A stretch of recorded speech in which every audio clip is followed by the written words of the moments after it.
सुखाने नांदत असताना एक दुष्ट काल यवनाची वक्रदृष्टी महाराष्ट्रावर पडली. महाराष्ट्र परकीय स्वारांच्या टाचेखाली भरडला जातो. अपहरण, अपमान, जुलूम, जबरदस्ती, अन्याय, अत्याचार, मंदिरांची तोडफोड, स्त्रियांची, धनधान्यांची लुटालूट थांबत नव्हती. जेव्हा आपल्याच घरात गोठ्यातली गाय आणि घरातील माय असुरक्षित होते, तेव्हा घरातलाच अंधकार मनात घर करून बसतो. अशा वेळी साधू, संत, लहान, थोर, लेकी, बाळी अवघा महाराष्ट्र देवाला गाराणं घालतोय. अरे जेजुरीच्या खंडोबा, पंढरपूरच्या विठोबा, तुळजापूरच्या भवानी आई, दार उघड, दार उघड आई, दार उघड.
सरते शेवटी देवानं गाराणं ऐकलंच.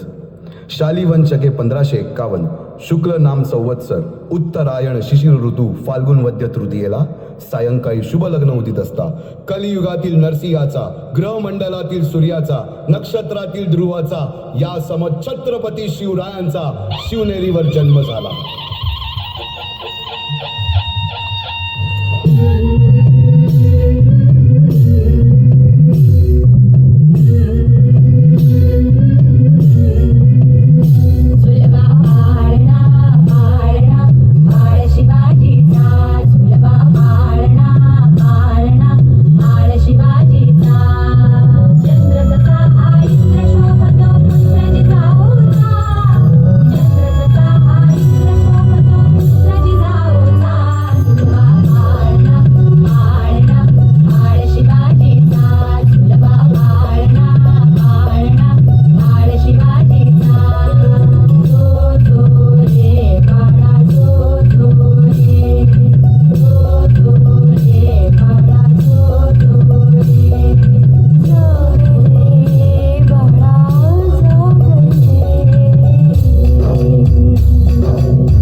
बालवयापासूनच शिवबांना माँसाहेब जिजाऊंनी रामायण महाभारतासारख्या गोष्टी सांगायला सुरुवात केली, ज्यामधून धर्म अधर्म, सत्य असत्य, न्याय अन्याय यातील फरक शिवबांना समजू लागला.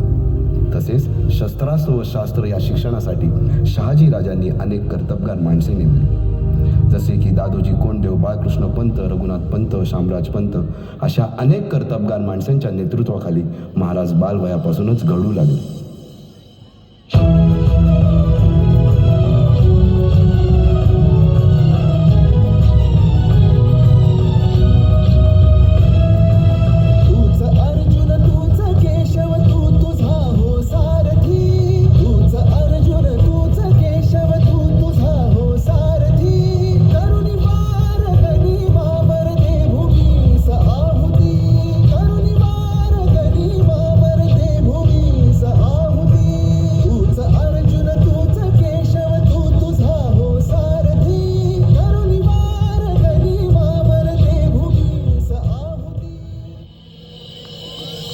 एकटे नेतृत्व कधीच साम्राज्य उभे करू शकत नाही. त्यासाठी तशी कर्तबगार माणसे, निष्ठावन मावळे घडवावे लागतात. शिवरायांनी असे सवंगडी त्या वयापासूनच पारखायला सुरुवात केली. तानाजी मालुसुरे, सूर्याजी मालुसुरे, यसाजी कंक, सूर्याजी काकडे, बाजी जेदे आणि अशा अनेक सवंगड्यासमोर शिवबांनी शपथ घेतली स्वराज्याची, शपथ घेतली स्वराज्याच्या बांधणीची.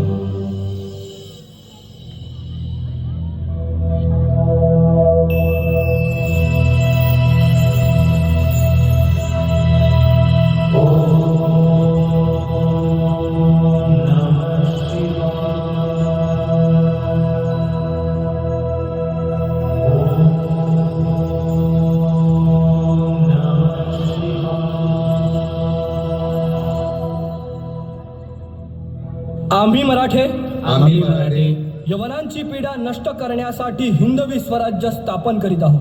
यवनांची पीडा नष्ट करण्यासाठी हिंदवी स्वराज्य स्थापन करीत आहोत. राष्ट्रभावनेने संघटन करून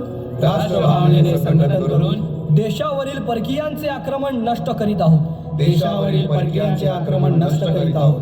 स्वकीय व परकीय शत्रूंचे उच्चाटन करण्यासाठी स्वकीय व परकीय शत्रूंचे उच्चाटन करण्यासाठी स्वराज्य स्थापन करीत आहोत.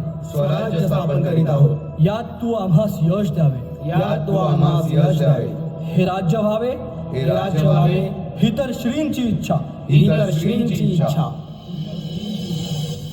रायरेश्वरासमोर शपथ घेतली आणि स्वराज्याची घोडदौड सुरू झाली. तोरणा किल्ला घेऊन स्वराज्याचे तोरण बांधले.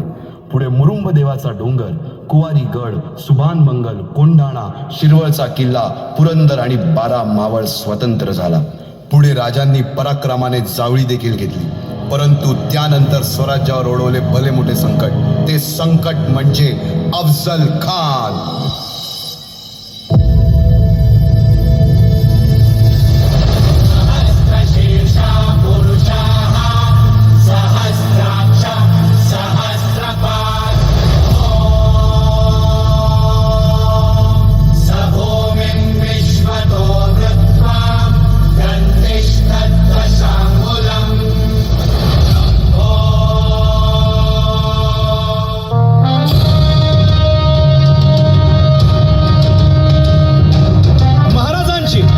शिवाजी महाराजांची कीर्ती बेफाम होती.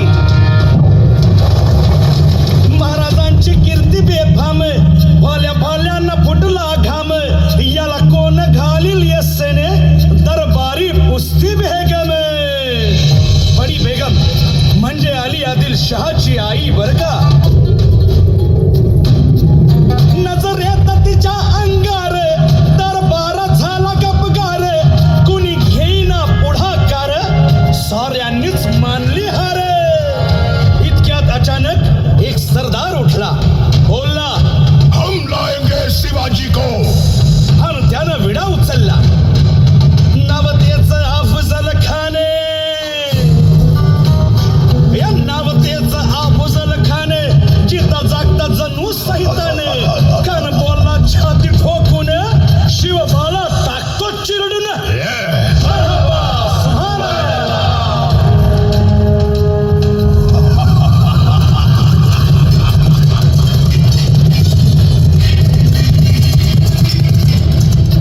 आता शिवबाचं काही खरं नाही. इकडं निजाम, तिकडं मोगल, पलीकडं इंग्रज. जो तो हेच बोलू लागला. महाराज, आपला जीव मोलाचा आहे. खानाचं सैन्य अफाट आहे. त्याच्यासमोर आपला टिकाव लागणं अवघड आहे. काही दिवसांसाठी आपण कुठेतरी अज्ञातस्थळी निघून जा. काय म्हणालात रायबा? मासाहेब, आम्हाला आमच्या जीवाची पर्वा नाही. राजांचा जीव वाचणं गरजेचं आहे. रायबा, शिवबा केवळ आमचं पुत्र नाही, तर अवघ्या मराठी जनांचा स्वाभिमान आहे. या मातेने आपला पुत्र गमावला तरी 72, परंतु भ्याडपणे पळून जाऊन या मराठी मुलखाचा स्वाभिमान गमावता कामा नये. अशा वाघिणीचा योच्छावा. बाळासाहेब, आपला पुत्र आणि मराठी मुलकाचा स्वाभिमान विजयी टिळा लावूनच परत अशा वाघिणीचा योच्छावा. गनिमाला कसा ठेचावा, डोक्यात नेहमी कावा. भेटीचा धाडला सांगावा. खानाच्या भेटीसाठी महाराजांना एक शानदार शामियाना उभारला. शामियाना खान डौलत डुले, खान डौलत डुले.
मानाच्या वधानंतर महाराजांनी स्वराज्यवाढीची मोहीमच हाती घेतली.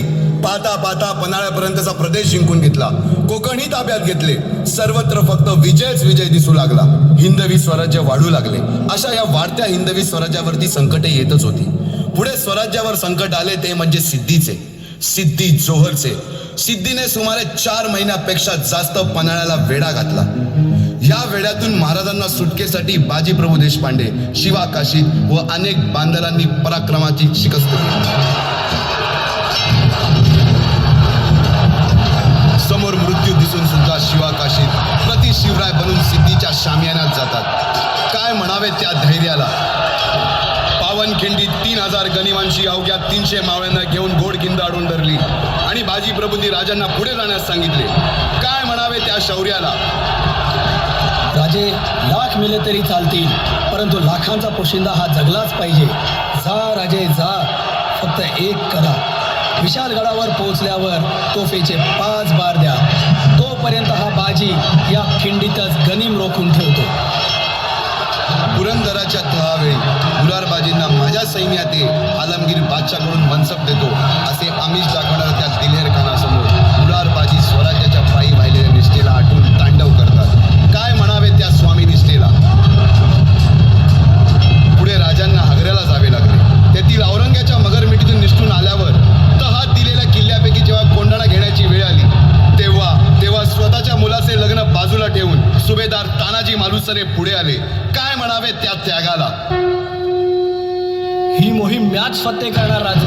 आधी लगीन कोंढाण्याचं, मग माझ्या रायबाचं. अशा या स्वराज्याच्या यज्ञकुंडात अनेक महावीरांनी शौर्याची, निष्ठेची, त्यागाची संविधा धारण करून आहुती घेतली. अशा कित्येक महावीरांनी पराक्रमाची पराकाष्ठा करत स्वराज्याचे एक एक दगड, चिऱ्या, पायऱ्या बसवल्या, घडवल्या. एक एक बुरुज बांधला गेला आणि आता वेळ आली त्या बांधलेल्या भक्कम गडावर विजयश्री धारण केलेला भगवा ध्वज चढवण्याची, म्हणजेच आपल्या महाराजांच्या, शिवरायांच्या राज्याभिषेकाची.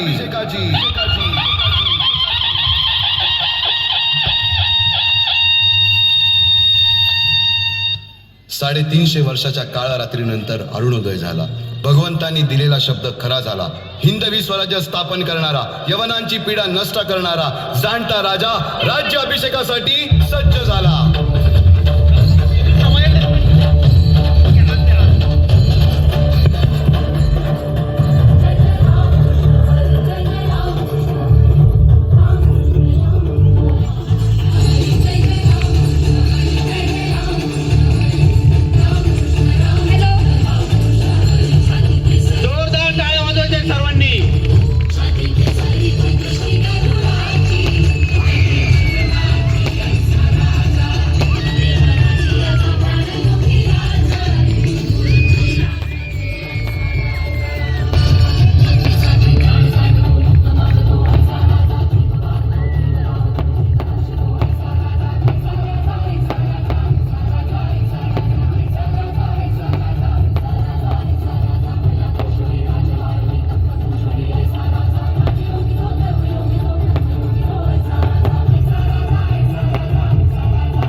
सादरीकरण या विद्यार्थ्यांनी केलेलं आहे. एकदा जोरदार टाळ्या वाजवायच्या त्या